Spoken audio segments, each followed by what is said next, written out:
Hey everyone, SunTide here. Today we're going to be testing the skill Airborne. Now, I know exactly what you must be thinking right now, which is, wait, Airborne? Isn't that the skill you use on like meme insect glaive or greatsword builds? Well, yes, but also no. It seems like there's a whole lot more to this skill than you may think. So, what does Airborne do, or what should Airborne do? Well, the description in-game says that Airborne increases damage caused by jumping attacks, or at level 1 it boosts jumping attack power by 10%. But what is a jumping attack? So, most obviously, jumping attacks are attacks where you jump off the ledge. So right now, I have Airborne equipped right now, and if I jump off the ledge and do an aerial attack, I do 31.8 damage. If I swap to a build or a weapon that does not have Airborne, let's see how much damage I do. So no Airborne, exact same otherwise, jumping attack, and I do 29 damage. So I got a nice bonus on this jumping attack by using Airborne. However, it turns out that there are a whole lot of attacks that are specifically coded to work with Airborne that don't involve jumping. So one of these moves are the Spirit, Crimson Slash, and the Longsword. So after I do my Round Slash, if I do one more attack, I do a Spinning Crimson Slash, and here you saw me do 97.2 damage. If I swap to my weapon with Airborne, then you'll see that my Spirit Spinning Crimson Slash does 106.4 damage. So even if though no ledges are involved, no riding damage was done, Airborne alone boosts my damage for this attack significantly. And it's not just this attack, it's a whole lot of other attacks. So for the Longsword, you get it not only on your Spinning Crimson Slash, but also your Spirit Helmbreaker, which is one of your best moves for the Longsword. And other weapons get things as well. So Sword and Shield gets the Charge Slash, the Leaping Slash, the Scaling Slash, and the Following Bash. Dual Blades gets parts of the Blade Dance, Double Round Slash, Mid-Air Spinning Blade Slash, and Focus Strike. Other weapons have other things, so Hammer gets the Charged Upswing, Lance gets a Leaping Thrust and Jumping Charge, Switch Axe gets it for the Heavy Slam second hit on the axe, and for the Heavenward Flurry on the sword, as well as parts of the Focus Strike. Charge Blade also gets it on some of the Focus Strike. Bow gets it on the Flying Swallow. For what it's worth, this seems to be mislabeled on the data mines, so some of these you may just want to double check yourself. I've tested it for the Longsword, but not other weapons. And the Insect Glaive gets it on the Leaping Slash, Dodge Slash, Tornado Slash, Rising Spiral Slash, Strong Descending Slash, and parts of Focus Strike. So the Insect Glaive gets it on a lot of moves that you only use on the ground. Now, Greatsword, Hunting Horn, Golden Lance, and the Bowguns don't seem to get any special benefit other than their normal aerial attacks, but a lot of the other weapons do get it on some really interesting and good attacks. And because of that, it becomes worth asking, like, what exactly does it do, and does it become viable on these weapons? So, what does it actually do? What it actually seems to do is it boosts your base raw by 1.1 times. So this does not affect flat raw increases, so things like food or counter-strike, and it doesn't affect element damage. That being said, that additional 10% raw can be very significant, even with these caveats.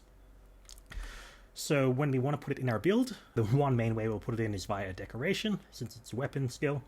And if we have a freeze 2 slot, we put in a flight jewel, and with a 3 slot decoration, we can put it in a combination with some other skills. So we can get it with handicraft, with attack boost, or with crit eye. Also with crit raw, but we don't care about that one.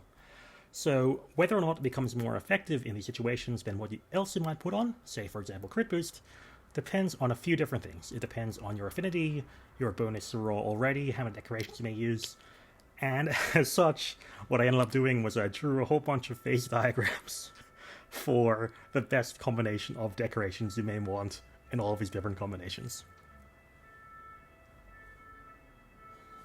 Apparently they're upset with me calling it a phase diagram. So, these are my general rules of thumb, assuming you're getting around 40 bonus raw on your builds and you're having around 75% affinity. So in this case, if you have a non-Arcane weapon, you probably have a 3 slot, a 2 slot, and a 1 slot. In this case, you may want to get rid of your 2 slot decoration and put in Airborne if more than 30% of attacks would activate the skill. In this case, you want to get crit boost 4, so a 3 slot and crit boost and a 1 slot and crit boost, and put in Airborne if more than 30% of your attacks activate Airborne. I think this is possible, but not too likely. If you have a 2 slot and a 1 slot, in this case, you're going to want to use your 2 slot on Airborne if 40% of your attacks activate the skill, which I don't think is very viable in many situations. In this case, your last one slot should go to crit boost. If you do use an Arden weapon, the values change. So if you have all 3 of your 3 slots completely free and you can do whatever you want, then Airborne becomes viable if 20% of your attacks would activate Airborne. In this case, you want to get crit boost 5 with 2 of your 3 slots, and use your last 3 slot to put on Airborne and Crit Eye. If you have 2 3 slots available, then one of them should be in crit boost 3, and the last one will be on Airborne with attack boost. So this is what you use if, for example, you still want Master's Touch for your 3 slot. Now, if 2 of your 3 slots are used, for example, with Master's Touch and, say, Offensive Guard, then you want 45% of your attacks to activate Airborne, in which case you want to go attack boost 1 and Airborne. Don't think this one will ever be reached. Now, in cases where you want extra handicraft, so if that extra 10 hits will actually be used, use that instead of attack boost 1 or crit eye 1 with Airborne. But 20% or 25% of your attacks activating Airborne is, in my opinion, very possible for many weapons, including the longsword. I'm not going to talk too much about other weapons because I am a longsword main, but from a longsword perspective, it is viable. So, say for example, all you do is use Foresight Slash and Round Slash to get to red, and once you hit the red, you use a Spinning Crimson, which activates Airborne, use a Helmbreaker, which also activates Airborne, and then use a Spirit Release, which doesn't, and then you just repeat that over and over and over again. In this case, 36% of your attacks come from attacks that use Airborne, which means it becomes viable even if you use, for example, Master's Touch. You can use a 3 slot for Airborne and attack boost and do more damage than you would otherwise. So in this case, Airborne would actually increase your damage. Now, I know the situation isn't wholly realistic, but in more realistic situations, it still works out. So say, for example, you use 4 sets of Crimson Slash followed by Spirit Blade. So Crimson Slash 1, Spirit Blade 1 when you're on red. You need to do that 4 times before your Airborne ratio drops below 25%. In this case, that's what you need for Airborne with Master's Touch to be less viable than without using Airborne. You need 7 hits of Crimson Slash and Spirit Blade for it to be inferior to using no Airborne without Master's Touch. So, bottom line, there are very valid situations where Airborne becomes viable. And if you ever use a Spinning Crimson Slash, for example, out of a Foresight Whirl, then you boost the ratio back up, in which case you need more non-Airborne attacks for Airborne to be useless. So, bottom line, even for the Longsword, which I don't think anyone has ever discussed with regards to Airborne, Airborne is a valid side grade, if not upgrade, depending on your playstyle and depending on how you play. So, is it good? Well, for the Longsword, it is genuinely better than I'd ever really expect. Again, it could be a side grade, could even be an upgrade for some people. Not everyone, I'm not going to recommend this for everyone, but if you use a lot of Crimson Spinning Slashes or a lot of Helmbreakers, then yeah, you may actually want to consider putting Airborne in your build. For Insect Glaive, again, not an Insect Glaive main, so I don't want to speak from experience. However, I have seen it highly recommended by a set builder who I trust and who is a genuinely cool person, Echoes Part 1. So yeah, if you trust Echoes Part 1 like I do, then yeah, you may actually want to use Airborne in your Insect Glaive builds.